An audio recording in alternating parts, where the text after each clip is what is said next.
और ये तस्वीरें हम आपको दिखा रहे हैं। देखिए, महाकुंभ में जो योगी मंत्रिपरिषद की बैठक चल रही थी वो अब समाप्त हो गई है। इस वक्त मुख्यमंत्री योगी आदित्यनाथ को आप देख रहे हैं प्रेस ब्रीफिंग के लिए। आइए सुनते हैं क्या कह रहे हैं वो।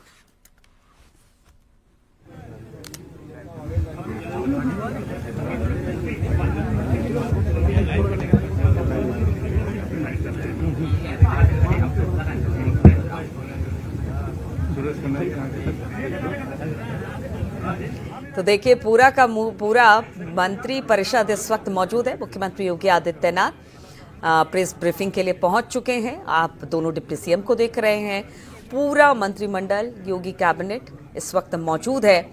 जो भी अहम फैसले अंदर लिए गए होंगे जो मीटिंग में, उन सब के बारे में विस्तार से जानकारी, और देखना होगा कि और क्या कुछ मुख्यमंत्री कहते हैं।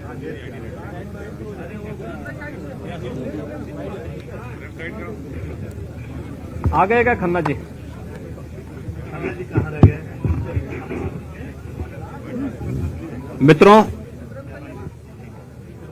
मैं पूरे मंत्री परिषद की ओर से महाकुंभ में आए हुए सभी पूज्य संतों और सभी श्रद्धालुओं के साथ ही लोकतंत्र के सजग प्रहरी के रूप में आप सभी मीडिया से जुड़े हुए प्रतिनिधियों का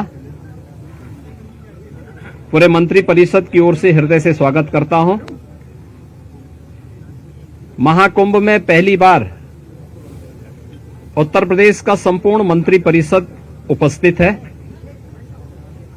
हमारे सहयोगी सभी मंत्रियों ने आज यहां पर बहुत सारे मुद्दों पर चर्चा की है। प्रदेश के विकास से जुड़े हुए जो नीतिगत निर्णय हैं उन मुद्दों पर चर्चा हुई है। इसके अलावा यहां पर अन्य महत्वपूर्ण मुद्दों के साथ साथ प्रयागराज के विकास से जुड़े हुए मुद्दों पर भी चर्चा हुई है। इस अवसर पर जिन मुद्दों पर आज यहां चर्चा हुई है उनमें खासतौर पर प्रदेश सरकार के जो महत्वपूर्ण मामले हैं उनमें से उत्तर प्रदेश की जो एरोस्पेस और डिफेंस एंड एम्प्लॉयमेंट से संबंधित जो पॉलिसी है, उस पॉलिसी 2018 में हमने बनाई थी। उसी पॉलिसी के 5 साल पूरे हो चुके हैं। अब उसको नए सिरे से बनाने की व्यवस्था की गई है। तो इस पॉलिसी को यहां पर अब हम लोगों ने बड़े निवेश को आमंत्रित करने के लिए उसमें नए इंसेंटिव की घोषणा की है। आज इस पे चर्चा हुई है। एफडीआई के अंतर्गत और फॉर्च्यून 500 में जो निवेश प्रदेश में हुआ है, उस निवेश के अंतर्गत इंसेंटिव वितरण करने की व्यवस्था और उसको उतनी प्रतिपूर्ति शासन यूपी सीडा को कर रहा है और सीडा ने यूपी सीडा उसके माध्यम से करेगा। कुछ नए निवेश के प्रस्ताव यहां पर आए हैं जिन्हें लेटर ऑफ इंटेंट यहां पे आज जारी हो रहे हैं। इनमें एक मिर्जापुर का है, 10,000 करोड़ रुपए से अधिक का निवेश का है, एक मुरादाबाद का है और अन्य 2 प्रस्ताव जिन पर आज यहां पर लेटर ऑफ इंटेंट के बारे में चर्चा हुई है। युवाओं को स्मार्टफोन और टैबलेट उपलब्ध कराने की भी स्कीम को यहां पे व्यवस्था दी गई है और यह युद्ध स्तर पर अगले कुछ समय के लिए सरकार ने इसके लिए धनराशि की व्यवस्था की। इसको हम उस कार्यक्रम की भी चर्चा हुई है। बलरामपुर में सरदेव अटल बिहारी वाजपेयी जी की कर्म भूमि रही है। उन्हीं के नाम पर जो केजीएमयू का सैटेलाइट सेंटर था उसे मेडिकल कॉलेज के रूप में स्थापित करने और मेडिकल कॉलेज में नेक्स्ट सेशन में उसको संचालित करने का निर्णय लिया गया है। इसके अलावा पीपीपी मोड पर 3 नए जनपदों में मेडिकल कॉलेज के निर्माण की कार्रवाई, जिनमें बागपत, हाथरस और कासगंज, इन 3 जनपदों में नए मेडिकल कॉलेज निर्माण की सहमति पर भी आज यहां पर सरकार ने अपना वो किया है। टाटा टेक्नोलॉजीज के साथ में मिलकर के प्रदेश के अंदर 62 आईटीआई को 5 centre of innovation, invention and incubation and training centre की स्थापना के बारे में भी एक नए प्रस्ताव को, जो एक प्रकार का हब एंड स्पोक मॉडल होगा और मॉडर्न एज कोर्सेज के साथ उत्तर प्रदेश के युवाओं को जोड़ने के लिए कार्यक्रम के साथ सहमति भी आज मंत्री परिषद ने यहां पर इस प्रस्ताव को भी दिया है। इसके अलावा प्रदेश के अंदर एक अभियोजन डायरेक्टरेट की घोषणा की भी व्यवस्था मंत्री परिषद ने उसको अपनी सहमति दी है और प्रयागराज, वाराणसी और आगरा, ये जो म्युनिसिपल कॉरपोरेशन है हमारे, इन 3 महत्वपूर्ण म्युनिसिपल कॉरपोरेशन में तीनों के बॉन्ड जारी होंगे। अब तक हमने लखनऊ और गाजियाबाद के बॉन्ड जारी किए थे, जिसके बहुत अच्छे रिजल्ट सामने आए हैं। यह म्युनिसिपल कॉरपोरेशन की ब्रांडिंग करने का, उसके विकास को आगे बढ़ाने का एक महत्वपूर्ण माध्यम होता है और एक नई दृष्टि मिलती है और एक पहचान मिलती है संबंधित कॉरपोरेशन को। यहां पर आप प्रयागराज के महत्व को आप देख रहे हैं। वैश्विक मंच पर इस समय हमारा प्रयागराज छाता हुआ दिखाई दे रहा है।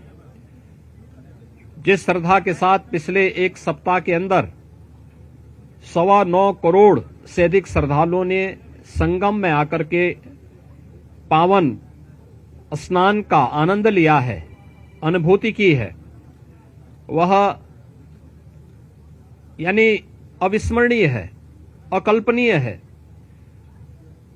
तो प्रयागराज म्युनिसिपल कॉरपोरेशन प्रयागराज के लिए एक सुपर स्पेशलिटी हॉस्पिटल के लिए एक बॉन्ड जारी करने जा रहा है। ऐसे ही आगरा के लिए एक बॉन्ड जारी होने जा रहा है। वहां से संबंधित जो आवश्यकता है वहां का म्युनिसिपल कॉरपोरेशन जारी करेगा। और वाराणसी, काशी विश्वनाथ धाम आदरणीय प्रधानमंत्री जी की प्रेरणा से बनने के बाद काशी वैश्विक पटल पर छा रहा है। तो स्वाभाविक रूप से 3 म्युनिसिपल कॉरपोरेशन के बॉन्ड जारी करने की कार्रवाई को भी यहां पर आज घोषणा के साथ हम लोगों ने इसको जोड़ा है। मित्रों, प्रयागराज के इस महाकुंभ को ध्यान में रख करके और प्रयागराज के साथ साथ इस पूरे क्षेत्र का एक सस्टेनेबल डेवलपमेंट के कार्यक्रम के साथ जोड़ने की कार्रवाई आदरणीय प्रधानमंत्री जी की प्रेरणा से इसको आगे बढ़ाने के लिए सरकार ने तय किया है कि इसको लेकर के हम लोग जो आदरणीय प्रधानमंत्री जी का विजन है, जैसे लखनऊ में हम लोगों ने स्टेट कैपिटल रीजन लखनऊ और उसके आसपास के जनपदों को मिलाकर के एक डेवलपमेंट का प्लान बनाया है, ऐसे ही प्रयागराज और चित्रकूट को मिलाकर के एक डेवलपमेंट रीजन यहां पे हम डेवलप करेंगे। इसके लिए इंफ्रास्ट्रक्चर के लिए जो महत्वपूर्ण होगा वह एक गंगा एक्सप्रेसवे का एक्सटेंशन हम लोग देंगे। गंगा एक्सप्रेसवे प्रयागराज से मिर्जापुर से भदोई होते हुए संत रविदास नगर होते हुए यह काशी, चंदौली और गाजीपुर में पूर्वांचल एक्सप्रेसवे के साथ जुड़ेगा।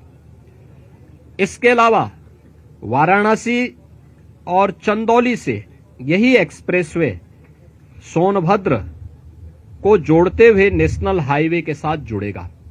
तो यह इंफ्रास्ट्रक्चर की दृष्टि से जैसे प्रयागराज में प्रयागराज चित्रकूट डेवलपमेंट रीजन यहां पे हम लोग तैयार करने जा रहे हैं, वैसे ही वाराणसी में भी वाराणसी बिंद एक डेवलपमेंट रीजन वहां पे भी डेवलप करने की कार्रवाई पर नीति आयोग के साथ मिलकर के इस कार्यक्रम को तेजी के साथ आगे बढ़ाया जा रहा है।